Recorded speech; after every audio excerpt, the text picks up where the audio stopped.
ಈಗ ಅಂದ್ರೆ ಎಷ್ಟು ಒಂದೊಂದು ಗುಂಪು ಎಷ್ಟೆಷ್ಟು ತೆಗಿತಿದ್ರಿ, ಒಂದು ವಾರಕ್ಕೆ ಎಷ್ಟು ತೆಗಿತಿದ್ರಿ, ಎಷ್ಟು ಗ್ರಾಮ ಹಾಕಿತ್ತು ಸರ್? ಗ್ರಾಮ ಅಂತಂದ್ರೆ ನಮ್ಮ ಊರಿನ ನೋಡ್ರಿ ಹೆಂಗಿರ್ತಿತ್ತಂದ್ರೆ, ಈಗ ಸಪೋಸ್ ತಿಳ್ಕೊರಿ, ಈಗ ನಮ್ಮ ತಂದೆಯವರ 1 ಗ್ರಾಮ್ ಮಾರಿದ್ರಿ, ಒಂದು ವಾರಕ್ಕೆ 1 ಗ್ರಾಮ್ ಮಾರಿದ್ರಿ ಅಂತ ತಿಳ್ಕೊರಿ. ಸಪೋಸ್ ನಮ್ಮ ತಂದೆಯವರು ಹೋಗುವಂತ ಗ್ರೂಪ್ನಾಗ ಒಂದು 20-15 ಮಂದಿ ಇರ್ತಾರೆ. 15 ಮಂದಿ ನಮ್ಮ ಅಪ್ಪರ ಗ್ರೂಪ್ನಾಗ 15 ಮಂದಿ ಇದ್ರಂದ್ರ ಆ 15 ಮಂದಿ ನಮ್ಮಪ್ಪರ್ ಎಲ್ಲರೂ ಕೂಡ ಇದನ್ನ ಕಲ್ಲು ಹೊಡಕ್ ಹೋಗಿದ್ರಲ್ರಿ, ಬಂಗಾರ ಕಲ್ಲು ಹೊಡಕ ಗಣಿ ಹೋಗಿದ್ರಲ್ರಿ, ಅಂದ್ರೆ ಗವಿಗಳು ಹೋಗಿದ್ರಲ್ಲ, ಅವ್ರ ಗ್ರೂಪ್ನಾಗ ಒಂದು 20 ಮಂದಿ ಇರ್ತಿದ್ರಿ. 20 ಮಂದಿ 1 ಗ್ರಾಮ ಅಂತಂದ್ರ 20 ಗ್ರಾಮ್ ಆಗಿಬಿಡ್ತಾರೆ. ಅಂತವ್ ಎಷ್ಟೋ ಗ್ರೂಪ್ ಇದ್ರು ನಮ್ಮ ಊರಾಗ. ಇವ್ರದ್ದು 20 ಗ್ರಾಮ್ ಆಯ್ತು. 20 ಗ್ರಾಮ್ ಅಂತಂದ್ರೆ 2 ತೊಲಿ ಆಯ್ತು ಇವ್ರದ್ದು. 2 ತೊಲಿ ಇವ್ರು ಒಂದ ಗ್ರೂಪ್ ಮಾರ್ತಿತ್ರಿ. ಅಂತಾವ್ ಒಂದು 10-12 ಗ್ರೂಪ್ ರೀ. ಅವ್ರಿಗೆ ಎಷ್ಟೆಷ್ಟು ಸಿಕ್ಕಿರ್ತೈತೆ ಅಷ್ಟು ಮಾರ್ತಿದ್ರಿ ಅವ್ರು. ಸಪೋಸ್ ನನ್ನ ತಿಳುವಳಿಕೆ ಮಟ್ಟಕ್ಕಂತಂದ್ರ ಏನಪ್ಪಾ ಅಂತಂದ್ರೆ, ಒಂದು ವಾರಕ್ಕೆ ಕಮ್ಮಿ ಅಂದ್ರು ಅರ್ಧ kg ಬಂಗಾರ ನಮ್ಮ ಊರಾಗ ಮಾರ್ತಿದ್ರಿ ನಾವು. ಎಲ್ಲಾ ಗ್ರೂಪ್ನವ್ರು ಸೇರಿ ಮಾರಿ ಎಲ್ಲರ ಕೈಯಾಗ ಬಂಗಾರ ಸರ್. ನಾವು ಹಿಡ್ದಿವಿ ಗುಂಡ ಬಂಗಾರ ನಮ್ಮ ಮನ್ಯಾಗ ಮಾಡಿದ್ದನ್ನ. ಆದ್ರೆ ಅದನ್ನ ಮಾರಿದ್ರೆ ಅಷ್ಟ ನಮ್ ಹೊಟ್ಟೆ ತುಂಬಿತ್ತು. ಹಂಗಾಗಿ ಬಂಗಾರ ಕೈಯಾಗ ಐತಿ, ಅದನ್ನ ತಿನ್ನಕ್ಕಾಗಿಲ್ಲ ಸರ್. ಇದನ್ನ ಮಾರ್ಬೇಕ, ಸಂತಿ ಮಾಡ್ಕೊಂಡ್ ಬರ್ಬೇಕ, ಮತ್ತೆ 1 ವಾರ ದುಡಿಬೇಕ, ಒಂದು 1 ವಾರ ಹೊಡ್ಕೊಂಡ್ ಬರ್ಬೇಕ, ಮತ್ತೆ ಅದನ್ನ ತೊಳಿಬೇಕ, ಮತ್ತೆ ಅದ ಪ್ರೊಸೆಸ್ ಮಾಡ್ಬೇಕ. ಅವಾಗ ಮತ್ತೆ ಸಂಡೇ ದಿವ್ಸ ಕೈಯಾಗ ಬಂಗಾರ ಬರ್ತೈತಿ, ಮತ್ತೆ ಅದನ್ನ ಮಾರ್ಬೇಕ, ಹೊಟ್ಟೆ ತುಂಬಿಸ್ಬೇಕು. ಅಂದ್ರೆ ಬ್ಯಾಕ್ಗ್ರೌಂಡ್ ಎಲ್ಲಾರ್ದು ವೀಕ್ ಇತ್ತು ಸರ್. ಅವ್ರು ಎಲ್ಲಾರು ದುಡಿಯಗಂತ ಆಪ್ಷನ್ ಯಾವಾಗ ದುಡಿತಾರ ಅವಾಗ ಅಷ್ಟ ಹೊಟ್ಟೆ ತುಂಬಿತ್ತು. ಹಂಗಾಗಿ ನಮ್ಮೂರಾಗ ಏನು ಗಣಿಗಾರಿಕೆ ಇಲ್ಲ, ಏನಿಲ್ಲ. ಅದ್ರ ಬಿಫೋರ್ ಏನಿತ್ತ, ಬ್ರಿಟಿಷ್ ಬಿಟ್ಟು ಹೋದ್ಮೇಲೆ ಒಂದು MNC ಅಂತ ಒಂದು ಕ್ಯಾಂಪ್ ಬಂದಿತ್ತು. ಅವ್ರ ಕ್ಯಾಂಪ್ನ ಒಂದು ಇದೆ ಕಂಪ್ನಿ ಬಂದಿತ್ತು. ಆ ಕಂಪ್ನಿ ಅವ್ರು ಏನ್ ಮಾಡಿದ್ರೆ, ಬಂಗಾರ ನಿಕ್ಷೇಪ ಸ್ವಲ್ಪ ಕಮ್ಮಿ ಆಗಿತ್ತು ಅಂತ ಹೇಳಿ ಅವರು ಒಂದು ಕಿತ್ಕೊಂಡು ಹೋದ್ರೆ. ಆ ಕಂಪ್ನಿ ಒಳಗೆ ನಮ್ ದೊಡ್ಡಪ್ಪರು ಕೆಲಸ ಮಾಡ್ತಿದ್ರೆ. ಅದಾದ್ಮೇಲೆ ಈ ಕಡೆ ನಮ್ಮ ಹೊಲದ ಹತ್ತಿರ ಒಂದು ಇದೈತ್ರಿ, ಗವಿಗಳದಾವ್, ಒಂದು 3-4 ಗವಿಗಳು. ಅಲ್ಲಿ ಬಂದ ಮತ್ತೆ ಇವ್ರ ನಮ್ಮ ಹಟ್ಟಿ ಚಿನ್ನದ ಗಣಿ, ಕೋಲಾರ ಹಟ್ಟಿ ಚಿನ್ನದ ಗಣಿ ಐತಲ್ರಿ, ಅವ್ರೊಂದು ಕಂಪ್ನಿ ಸ್ಥಾಪನೆ ಮಾಡಿದ್ರೆ. ಅವಾಗ ವೀರಪ್ಪ ಮೊಯ್ಲಿ ಅವ್ರು ಬಂದಿದ್ರೆ. ಅದನ್ನ ನೋಡಕ್ ವೀರಪ್ಪ ಮೊಯ್ಲಿ ಅವ್ರು ಇದನ್ನಿದ್ರೆ ಮುಖ್ಯಮಂತ್ರಿ ಇದ್ರಿ. ಅವಾಗ ವೀರಪ್ಪ ಮೊಯ್ಲಿ ಮುಖ್ಯಮಂತ್ರಿ ಇದ್ದಾಗ ಅವ್ರದ್ದು ಹೆಲಿಕಾಪ್ಟರ್ ಅಲ್ಲಿ ಇಳಿಸಿದ್ರೆ, ಹೆಲಿಕಾಪ್ಟರ್ನ ಬಂದಿದ್ರು ಅವ್ರೆ, ಇಳಿಸಿದ್ರೆ. ಫೈನಲ್ ನಾವಪ್ಪರು ಅದೇ ಕಂಪ್ನಿ ಒಳಗೆ ಕೆಲ್ಸಕ್ಕೆ ಸೇರ್ಕೊಂಡ್ರಿ. ಆಮೇಲೆ ಮೊದ್ಲು ಬಿಫೋರ್ ಎಲ್ಲಾರು ದುಡ್ದಂಗ ಕಂಪ್ನಿ ಗ್ರೂಪ್ ಆಗಿ ದುಡ್ಕೊಂಡ್ ಬರ್ತಿದ್ರೆ, ಅದನ್ನ ತಗೊಂಡ್ಬರ್ತಿದ್ರೆ, ಅದನ್ನ ಮಾರ್ತಿದ್ರೆ, ತಿಂತಿದ್ರೆ. ಆಮೇಲೆ ಇಲ್ಲಿ ಬಂಗಾರ ಸಿಗತ್ತಂತ ಹೇಳಿ ಕರ್ನಾಟಕಕ್ಕೆ ಬಹಳ ಗೊತ್ತಾತಲ್ರಿ. ಅವಾಗ ಕಂಪ್ನಿ ಸ್ಥಾಪನೆ ಮಾಡಿದ್ರು. ಕಂಪ್ನಿ ಚಾಲೂ ಮಾಡಿದಾಗ ನಾವಪ್ಪರ್ ಕೆಲ್ಸಕ್ಕೆ ಹೋದ್ರಿ. ನಾವಪ್ಪರ್ ಮತ್ತೆ ಇನ್ನೊಬ್ಬರ ಚಂದಪ್ಪ ಅಂತಿದ್ರಿ. ಅವ್ರ ಬಂಗಾರನ್ನ ಫೈನಲ್ ಟಚ್ ಒಳಗಿಂತ್ರ ಎಲ್ಲಾ ವ್ಯವಸ್ಥೆ ಮಾಡಿದ್ರಿ ತೆಗಿಯಕ ಎಲ್ಲ. ಅವ್ರ ಟೆಕ್ನಾಲಜಿ ಏನ್ ಬಂತಲ್ರಿ, ಆ ಟೆಕ್ನಾಲಜಿ ಪ್ರಕಾರ ಬಂದ ನಾವಪ್ಪರ್ ಫೈನಲ್ ಟಚ್ ನಾಗಿದ್ರಿ ಕೆಲ್ಸಕ್ಕೆ. ಫೈನಲ್ ಅಂದ್ರೇನೆ ಒಟ್ಟ ಅದ ಬಂಗಾರ ರೆಡಿ ಆಗತ್ತಲ್ರಿ, ಈ ಡೈರೆಕ್ಟ್ ಬಂಗಾರ ತಗೊಂಡ್ ಮಾರುದಂತ ಫೈನಲ್ ಟಚ್ನಾಗ ನಾವಪ್ಪರ ಮತ್ತೆ ಚಂದಪ್ಪ ಅಂತಿದ್ರಿ.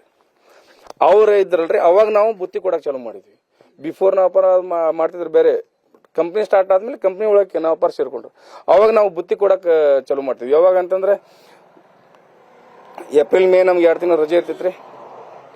ನಾವು ಬುತ್ತಿ ಇವ್ರು 6ಕ್ಕೆ ಹೋಗಿದ್ರು ಕೆಲ್ಸಕ್ಕೆ. ಮುಂಜಾನೆ ರೆಡಿ ಆಗಿರ್ತಿದ್ದಿಲ್ಲ ಬುತ್ತಿ. ನಾವು 9ಕ್ಕೆ ಬುತ್ತಿ ಕೊಡಕ್ ಹೋಗಿದ್ವಲ್ಲ ಸರ್. ಅವಾಗ ಏನಾಕಿತ್ತ, ನಮ್ಮ ತಂದೆಯವ್ರು ಬುತ್ತಿ ಕೊಡಕ್ ಹೋದಾಗ ಬಂಗಾರದನ್ನ ಇಟ್ಟಂಗಿ, ಈ ಕಲ್ಲು ಏನೇ ಈಗ ಮನಿ ಮುಂದೆ ಇಳಿಸ್ತಾರಲ್ರಿ, ಇಟ್ಟಂಗಿ ಒಂದು ಲೋಡ ತೊಗೊಂಬರ್ಪ ನನ್ನ ಮನಿ ಕಟ್ಸ್ತೀನಿ ಅಂತ ಇಳಿಸ್ತಾರಲ್ರಿ, ಆ ಟೈಪ್ ನಮ್ಮ ಊರಾಗ ಬಂಗಾರದ ಇಟ್ಟಂಗಿ ಓಡ್ತಿದ್ರಿ. ಆವಾಗ ಈ ವೀರಪ್ಪ ಮೊಯ್ಲಿ ಅವ್ರು ಬಂದಿದ್ರಲ್ಲಿ. ಬಂಗಾರ ಇಟ್ಟಂಗಿ ಈಗ ನಮ್ಮ ಗದಗ ಡಿಸ್ಟಿಕ್ನಾಗ ಬಂಗಾರದ ಇಟ್ಟಂಗಿ ಒಟ್ಟಿದ್ದ ಏಕೈಕ ಊರು ಅಂತಂದ್ರೆ ನಮ್ದು ಮಾಲಿಂಗಪುರ ತಾಂಡಿ ಸರ್. ಇದೇ ಅಲ್ಲಿದ ಪ್ರೊಸೀಜರ್ ರೀ, ನನಗ್ ಗೊತ್ತಿದ್ದ ಪ್ರಕಾರ ಅಂತ. ನಾ ಕಣ್ಣಾರೆ ನೋಡಿದ್ದಂತಂದ್ರೆ ಬಂಗಾರ ಇಟ್ಟಂಗಿ ನೋಡಿದಲ್ಲೇ ರೀ. ಇವ್ರ ನ್ಯೂಸ್ನವ್ರು ನೀವು ತೋರಿಸ್ತೀರಿ ಪಾಪ. ಆಮೇಲೆ ಬೇರೆ ನ್ಯೂಸ್ನವ್ರು ಬಂಗಾರ ಐತಿ, ಅವು ಗೋಲ್ಡ್ ಕಾಯಿನ್ ಅದಾವ, ಅವು ಕಾಯಿನ್ ಅದಾವ ಅಂತ ತೋರಿಸ್ತೀರಿ. ನಮಗ ಏನಾದ್ರದ ನೀವು ತೋರಿಸ್ತೀರ ನ್ಯೂಸ್ನಾಗ, ಹೊಸದಾಗಿ ನೋಡಿರ್ತಾಳ್ರಿ, ಅವ್ರಿಗೆ ಹೊಸದ್ ಅನ್ಸತ್ರಿ. ನೀವು ಈಟ್ ಇದ್ದಿದ್ದನ್ನ ಜೂಮ್ ಮಾಡಿ ಇಷ್ಟು ತೋರಿಸ್ತೀರಿ. ನಮಗ ಇಟ್ಟಂಗಿ ಅಂದ್ರೆ 9 ಇಂಚಿನ ಇಟ್ಟಂಗಿ ಇರ್ತಾವ್ರಿ.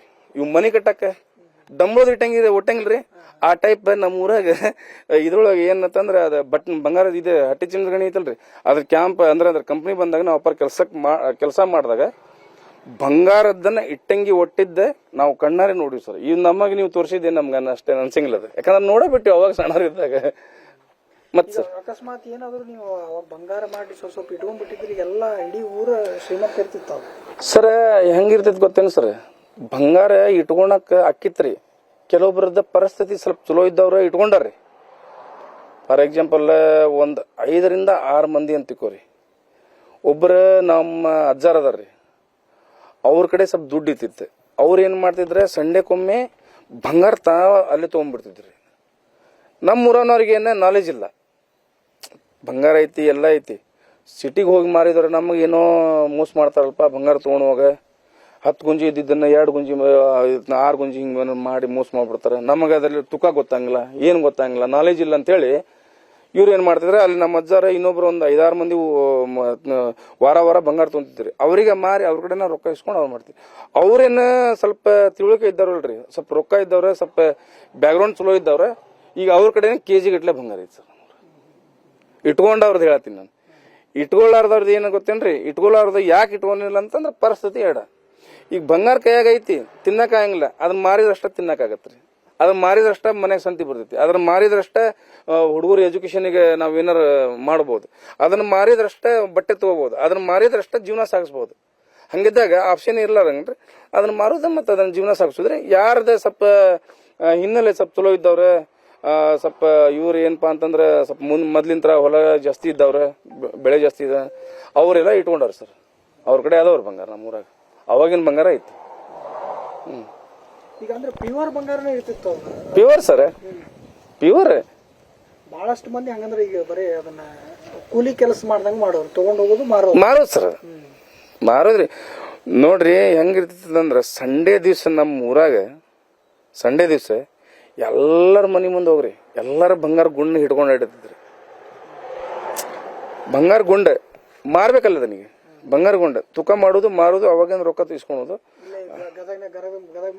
ಬರ್ತಿದ್ದಲ್ಲ ಸರ್. ಅಲ್ಲೇ ಮಾರ್ತಿದ್ರು ಲೋಕಲ್ ಅವ್ರು ತಗೊಳೋರು ಒಂದಿಷ್ಟು ಮಂದಿ ಇದ್ರ, ಅವ್ರು ತಗೊಂತಿದ್ರೆ ಅದನ್ನ ಅಲ್ಲೇ ಮಾರಿ ಅವ್ರು ಅಲ್ಲೇ ಇದು ಮಾಡ್ಬಿಡ್ತಿದ್ರು. ಅದನ್ನ ದುಡ್ಡು ತಗೊಂಡೋಗಿ ಶಿರಟ್ಟಿ ಒಳಗೆ ಹೋಗಿ ಸಂತಿ ಮಾಡ್ಕೊಂಡು ತಿಂತಿದ್ರೆ ಮತ್ತೆ ಸೋಮವಾರಿಂದ ಕೆಲಸ ಚಾಲು, ಮತ್ತೆ ಗವಿಗೆ ಹೋಗುದು, ಮತ್ತೆ ಕಲ್ಲು ಹೊಡ್ಕೊಂಡ್ ಬರುದು, ಅದ ಪ್ರೊಸೆಸ್ ಚಾಲು ಮತ್ತೆ ರೊಟೇಷನ್ ಹಿಂಗೆ ಮಾಡ್ತಿದ್ರು ಸರ್. ಎಷ್ಟು ಒಬ್ಬೊಬ್ರು ಎಷ್ಟೆಷ್ಟು 10 ಗ್ರಾಮ್ 20 ಗ್ರಾಮ್ ಮ್ಯಾಕ್ಸಿಮಮ್ ಒಂದು ವಾರಕ್ಕೆ? 10 ಗ್ರಾಮ್ 20 ಗ್ರಾಮ್ ಅಲ್ಲ ಸರ್. ಒಂದು ಗ್ರೂಪ್ನವ್ರು ಏನಿಲ್ಲ ಅಂತಂದ್ರು ಒಂದು 20 ಗ್ರಾಮ್ ಮ್ಯಾಕ್ಸಿಮಮ್ ತಗೊಂಡ್ಬರ್ತಿದ್ರಿ. 20 ಒಂದು ಗ್ರೂಪ್ನಾಗ 20 ಮಂದಿ ಅದಾರ ಅಂದ್ರೆ 20 ಗ್ರಾಮ್ ಸಿಕ್ತಂದ್ರ ಎಲ್ಲರಿಗೂ 1 ಗ್ರಾಮ್ ಸಿಕ್ತಿತ್ತು. 1 ಗ್ರಾಮಿಗೆ ವೇಟ್ ಮಾಡಿ ಅವ್ರು ಮಾರ್ತಿದ್ರು. ಎಷ್ಟು ಬರ್ತೈತಿ ಇಷ್ಟು ಹಂಚ್ಕೊಂಡ್ಬಿಡ. ಅಂದ್ರೆ ಇನ್ನೊಂದು ಹೇಳ್ತೀನಿ ಕೇಳ್ಸರ, ನಮ್ಮೂರಾಗ ಬಂಗಾರ ಗವಿ ಒಳಗ ಪ್ಯೂರ್, ಈಗ ನಾವು ಕಲ್ಲಿನ ಪ್ರೊಸೀಜರ್ ಹೇಳಿದ್ವಿ, ಪ್ಯೂರ್ ಬಂಗಾರ ಇನ್ನ ಹಿಂಗ ಕೈಯಾಗ ಮುಷ್ಟಿ ಹಿಡಿದು ಅಂದ್ರೆ ಪೂರ ಬಂಗಾರ ಇದ್ರಿ ಹೊಲ ಇದೆ, ಈ ಪೂರ ಬಂಗಾರದ ಇದೆ. ಅಂತ ಕಲ್ಲುಗಳನ್ನು ಸಿಕ್ಕಾವ ಸರ್ ನಮ್ಗೆ.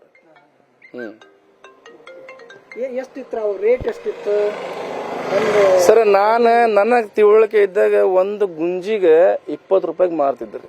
ಆಮೇಲೆ ಅದನ್ನ 25 ರೂಪಾಯಿ ಆಯ್ತು, ಆಮೇಲೆ 30 ರೂಪಾಯಿ ಆಯ್ತು, ಲಾಸ್ಟ್ 40 ರೂಪಾಯಿ ಮಟನು ನಮ್ಮ ಆವಾಗ ನಾನು ನೋಡಿನಿ ಸರ್ ಒಂದು ಗುಂಜಿಗೆ. ಅಂದ್ರೆ ಅವಾಗ ಬಂಗಾರದ ರೇಟ್ ಎಷ್ಟಿತ್ತು ಗೊತ್ತೇನು ಸರ್? 40 ರೂಪಾಯಿ ಗುಂಜಿ ಇದ್ದಾಗ 4,000 ರೂಪಾಯಿ ತೊಲಿ ಇತ್ರಿ ಬಂಗಾರ, 4,000 ರೂಪಾಯಿ ತೊಲಿ. ಇವತ್ತು ಮಾರ್ಕೆಟ್ನಾಗ ಬಂಗಾರದ ರೇಟ್ 1,65,000ರಿಂದ 1,70,000 ರೂಪಾಯಿ ರೇಟ್ ಐತ್ರಿ. ಸ್ಟಿಲ್ ಇವತ್ತಿನ ಹೇಳ್ತೀನಿ, ಅವಾಗ ಬರೀ 4,000 ರೂಪಾಯಿ ಇತ್ತು. ಇವ್ರ 22 ಕ್ಯಾರೆಟ್ರನ್ನ ಎಷ್ಟು ಮಾರತಾರ? 1,65,000-60,000 ರೂಪಾಯಿ ಮಾರತಾರ ಸರ್. ಅವಾಗ ನಮ್ಮೂರಾಗ ಎಲ್ಲ ತೆಗಿಯೋದು 22 ಕ್ಯಾರೆಕ್ಟರ್ ಪ್ಯೂರ್ ಬಂಗಾರ ತೆಗಿತಿದ್ರು ಅವ್ರು. ಈಗ ಯಾರು ಮಾಡುದಿಲ್ಲನ್ರಿ ಈಗ ಹೋಗಿ? ಅಂದ್ರ ಅದೇನಾಗಿತ್ತು ಸರ್, ಒಳಗ ಗವಿ ಒಳಗೆಲ್ಲ ಒಳಗ ನೀರ್ ತುಂಬಿಕೊಂಡವ್ರಿ. ಜಾಸ್ತಿ ಬಂಗಾರ ಇರುವಂತ ಜಾಗ ಎಲ್ಲಿ ಮಠ ಸಿಗುತ್ತಲ್ರಿ ಎಲ್ಲ ತಕೊಂಡ್ಬಿಟ್ರ. ಈಗ ಇನ್ನೂ ಒಳಗ ಹೋಗಿ ತೆಗಿಬೇಕಂದ್ರ ಎಲ್ಲ ನೀರ್ ತುಂಬ್ಕೊಂಡ್ಬಿಡ್ತೈತಿ. ಆಮೇಲೆ ಈಗಿನ ಜನ ಅಷ್ಟು ಗಟ್ಟಿನೂ ಇಲ್ಲ. ಈಗ ದುಡ್ಕೊಂಡ್ ತಿನ್ನಕ ಸಾವಿರಾರು ದಾರಿಗಳು ಸರ್. ಈಗ ಕೆಲವರು ಹೋಟೆಲ್ನಾಗ ಕೆಲಸ ಮಾಡ್ತಾರೆ. ಈಗ ನಮ್ಮ ಮಂದಿ ಒಳಗ ಆಲ್ಮೋಸ್ಟ್ ಗೋವಾಕ್ ಹೋಗ್ಬಿಡ್ತಾರೆ, ಕೇರಳಕ್ಕೆ ಹೋಗ್ತಾರ, ಹಂಗೆಲ್ಲ ಸಾವಿರಾರು. ಆಮೇಲೆ ಎಜುಕೇಶನ್ ಮಾಡಿಸಿದ್ರೆ ಸುಮಾರು ಈಗ ನಮ್ಮ ಊರಾಗ ನಮ್ಮ ಗದಗ ಡಿಸ್ಟಿಕ್ನಾಗ ಹೈಯೆಸ್ಟ್ ಎಜುಕೇಟೆಡ್ ಊರ್ ಅಂತಂದ್ರೆ ಒನ್ ಅಂಡ್ ಓನ್ಲಿ ಮಲಿಂಪುರ ತಂಡ ಅಷ್ಟೇ ರೀ.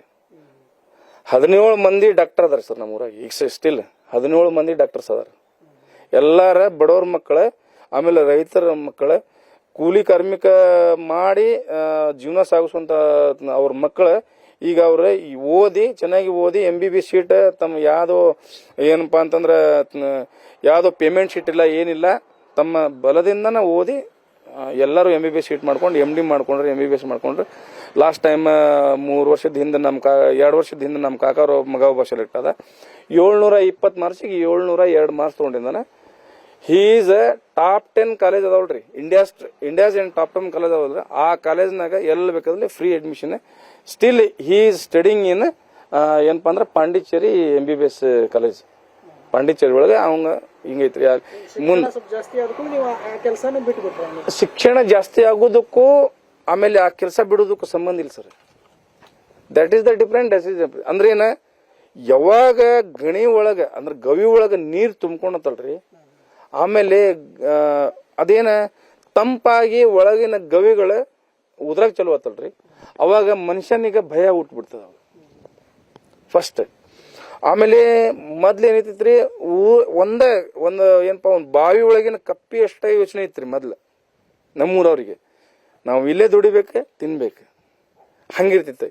ಈಗೆಲ್ರಿ ಸ್ವಲ್ಪ ಎಲ್ಲ ಬ್ರಾಡ್ ಮೈಂಡ್ ಆಗ್ಬಿಡುತ್ತೆ. ಬ್ರಾಡ್ ಮೈಂಡ್ ಆಯ್ತ, ಓಡಾಡಕ್ ವೆಹಿಕಲ್ ಅದು ನಾಲೆಜ್ ಬಂತ. ಕೆಲವೊಬ್ರು ಹೋಟೆಲಿಗೆ ಕೆಲ್ಸಕ್ಕೆ ಹೋಗ್ತಾರ, ಗೋವಾಕ ಅರ್ಬಿ ಮಾರಕ್ ಹೋಗ್ತಾರ, ಕೆಲವೊಬ್ರು ಏನೇನೋ ಮಾಡ್ತಾರ. ಈಗೆಲ್ಲ ಹೊರಗೆ ಕೆಲಸ ಸಿಕ್ಕುಳೆ ಅಷ್ಟ ರಿಸ್ಕ್ ತಗೊಂಡು ಹೋಗಿ ಮಾಡುವಂಥದ್ದು ಏನೈತಪ್ಪ, ಈಗೇನೋ ದುಡ್ಯಾತಾರ ತಿನ್ನತಾರ ಅಂತ ಹೇಳಿ ಅವಾಗ ಹಂಗ ಸ್ವಲ್ಪ ಒಂದಿಷ್ಟು ಮಂದಿ ಭಾಳ ನಮ್ಮೂರಾಗ ನಮ್ಮೂರವ್ರಿಗೆ ಅಂತ ದುರಂತ ಯಾರಿಗೆ ಆಗಿಲ್ಲ ಸರ್. ನಮ್ಮೂರವ್ರಿಗೆ ದುರಂತ ಆಗಿದ್ದು ಒಂದೇ ಮದ್ದು ಇರ್ತೈತಲ್ರಿ, ಒಳಗೆ ಮದ್ದು ಬ್ಲಾಸ್ಟ್ ಮಾಡಕ್ ಹೋದಾಗ ನಮ್ಮ ಊರಿನ 2 ಕೈ ಹೋಗಿಬಿಟ್ಟವು. ಅಂದ್ರೆ ಏನ್ ಮಾಡ್ತಿದ್ರು ಸರ್, ಬ್ಲಾಸ್ಟ್ ಮಾಡ್ಬೇಕಂತಂದ್ರೆ ಮದ್ದು ತರ್ತಿದ್ರಿ, ಅವ್ರಿಗೆ ಕೈಯಾಗ ಹೊಡ್ಕೊಂಡ ಮದ್ದು ಬ್ಲಾಸ್ಟ್ ಮಾಡ್ಬಿಟ್ರ.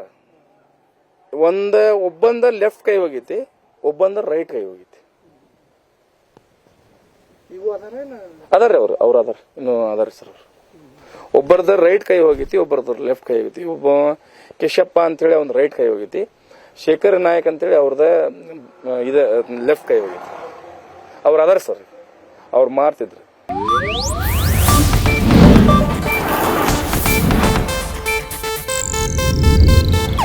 ಇದು ಏಷ್ಯಾನೆಟ್ ನ್ಯೂಸ್ ನೆಟ್ವರ್ಕ್ ಪ್ರಸ್ತುತಿ.